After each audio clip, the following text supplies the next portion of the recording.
Você está falando agora sobre direitos humanos, né? A gente tem o Lucas aqui, que é um representante dos direitos humanos. Lucas, queria passar a pergunta para você. Eu queria puxar para um outro gancho, né? Um tema que se relaciona com investimento, com pobreza, que é a questão da corrupção.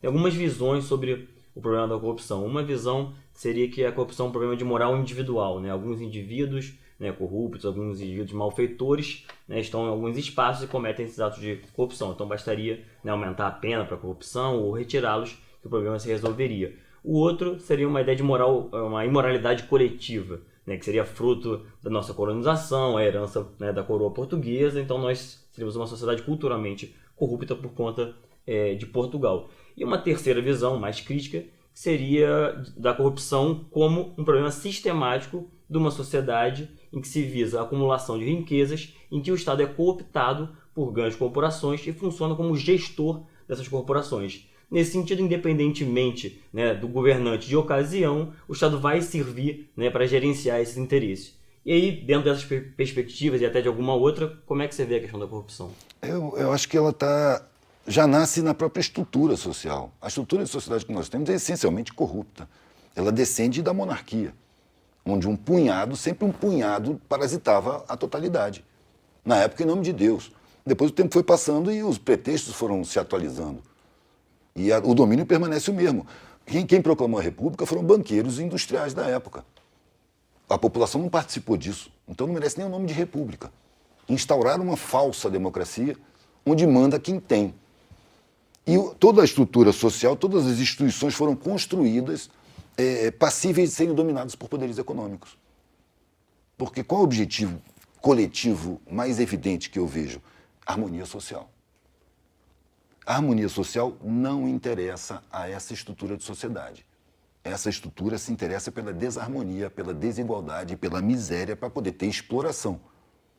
Eu demorei um tempo na miséria para perceber que a causa da miséria fundamental é o privilégio. É pela necessidade de alguns terem privilégios em excesso que é preciso roubar direitos da grande maioria das pessoas. Isso é ruim para todo mundo, ruim para a própria sociedade. Agora, como é um caminhar evolutivo permanente, eu acho que nós estamos em tempo de clareamento, de enxergamento. Essas delações aí premiadas não estão revelando a corrupção de uma empresa com o Estado, estão revelando como o Estado funciona. Em trabalho de tampar buraco na rua tem superfaturamento. Nenhuma empresa se relaciona com o Estado sem corrupção, sem ter seu departamento de propina. É a forma de procedimento cotidiano do Estado, da sociedade como um todo. É preciso perceber isso para que isso mude. Muitas vezes eu estou falando das coisas como eu vejo e as pessoas me cobram a solução. Então qual é a solução? Se a política partidária foi construída para não funcionar, então qual é o caminho? Eu não sei qual é o caminho, nós estamos caminhando. Eu não sei qual é a solução. Mas sem enxergar a realidade, a gente não tem condição de mudar nada. A gente vai automaticamente. Eu estou caminhando junto e eu pretendo caminhar com as minhas próprias decisões, ver com os meus próprios olhos. Então eu tive que fazer um trabalho interno muito profundo, porque eu via o mundo da maneira que eu fui condicionado a ver. Eu desejava da vida aquilo que eu fui condicionado a desejar. Eu tinha valores que foram implantados de fora para dentro. Eu tive que rever isso tudo para poder começar a enxergar a realidade.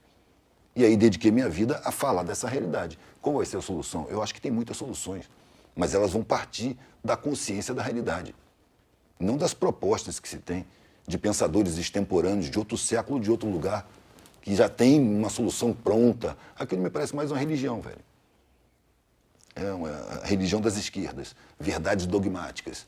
Não tem verdades dogmáticas, a gente vai ver o que acontece. Primeiro é preciso enxergar a realidade. Como é que você quer mudar uma sociedade que conduz você para a competição competindo com ela? Uma sociedade que induz ao confronto, você quer mudar ela confrontando. Uma sociedade que impõe hierarquia, você se hierarquiza para confrontar. Você está confirmando os valores sociais, você não está combatendo nada. Bom, você estava falando sobre a gente estar hoje enxergando mais as coisas. E a mídia livre trouxe essa possibilidade da gente ter um olhar que não está mais filtrado pelos detentores da mídia. E a gente tem hoje aqui o André Miguel, que é um dos nossos representantes da mídia coletiva, né, André? E vou passar, então, a pergunta para ele. Então, Eduardo, você falou de privilégios e falou da elite que mantém esses privilégios, usando, inclusive, respondendo a pergunta do Lucas, falando do processo de corrupção.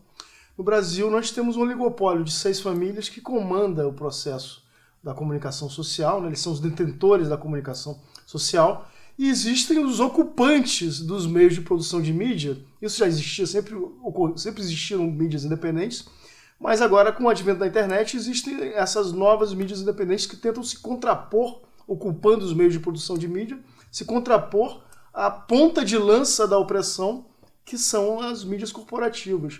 Como é que você vê isso, inclusive porque você é um apoiador desse processo, desde o começo, tem uma longa relação com o Coletivo Mariáti e com outras mídias independentes também. Como é que você fala isso? Isso aí são furos do bloqueio informacional, né? A gente vivia sob bloqueio. As informações só chegavam peneiradas por interesses empresariais. Quando eu era menino, você não tinha alternativa. Hoje, com o desenvolvimento da tecnologia, começou a aparecer uns buracos na blindagem. E esses buracos são pequenos, ainda poucos, e precisam de pé de cabra para abrir mais. Porque a blindagem continua. Você anda pela rua e você ouve falar que a Venezuela é uma ditadura, por exemplo. Que Cuba é uma ditadura. Por quê? Porque o domínio é muito grande, muito enraizado. Eu acho que é o princípio de um processo de esclarecimento também sobre a sociedade. Porque essa grande mídia, riquíssima, poderosíssima, na verdade é porta-voz de bancos internacionais. Que é o que está acontecendo. Essa mídia defendeu, de todas as formas, essa reviravolta no cenário político no país. E se você for ver o que está acontecendo a mesma coisa na Argentina, está acontecendo a mesma coisa no Paraguai, está acontecendo a mesma coisa em todos os países colonizados. É o roubo dos direitos permanentemente pelos próprios estados, na manutenção da ignorância. E a ignorância é o campo aberto para essa mídia dominar o pensamento, criar valores, criar comportamentos, desejos, objetivos de vida. Eu acho que o processo é muito lento para o gosto da gente, mas é preciso se aplicar nesse trabalho de divulgação. E é o que eu venho fazendo. Na verdade, eu não queria mudar o mundo quando eu comecei a falar o que eu estou vendo da sociedade. Eu só queria falar. E isso já me aliviava. Isso lá em 1980. E eu vim fazendo isso. Então, quando eu vejo um monte de gente entrando nessa mesma linha, ainda que equivocadamente pensando como programado, porque, por exemplo, eu vejo o cara falando, não, a gente tem que disputar a hegemonia. Eu pergunto, por quê? Quer ser hegemônico? Eu quero destruir a hegemonia. Eu não quero confrontar com o sistema, eu quero criar um outro sistema melhor que esse. Eu não quero usar os condicionamentos do sistema para trabalhar dentro dele. Eu quero criar meus próprios comportamentos, valores, visão de mundo, meus desejos e o meu comportamento também. O que eu vejo é que as pessoas inconformadas com a sociedade apresentam todos os condicionamentos da própria sociedade, se comportam como foram condicionados. Conflituosos, disputadores, vaidosos, egocêntricos.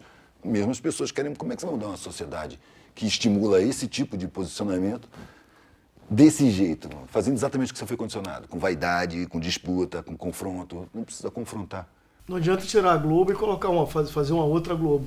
Aparece na hora a outra. A estrutura social está preparada para isso mesmo. A gente tem que trabalhar com isso. E apesar disso. E não se deixar cooptar por isso também. E mostrando para as pessoas, na medida do possível. A gente não pode esperar ver o mundo justo. Não vai dar tempo. O processo de mutação começou há 4 bilhões de anos. O que são umas décadas dentro disso? A gente vive umas décadas. Ninguém vai mudar o mundo, porque o mundo é mutação permanente. A gente entra na mutação e participa dela. A diferença é como você participa. Geralmente você participa como foi condicionado. Eu quero me descondicionar para participar da forma que eu escolher, com a minha vontade, com a minha visão, com os meus valores, e não com essas coisas programadas pela sociedade. E quanto a isso, ficou muito fácil, porque simplesmente eu falei, isso aí para mim não presta. E a pergunta, o que presta? Eu não sei o que presta, mas isso não presta. O que você vai fazer? Eu não sei o que eu vou fazer, mas eu sei o que eu não vou fazer. Eu não vou me formar, não vou ser convencional, não vou viver da forma normal nessa sociedade. Vou buscar um sentido. Ou eu vou encontrar, ou eu vou morrer procurando.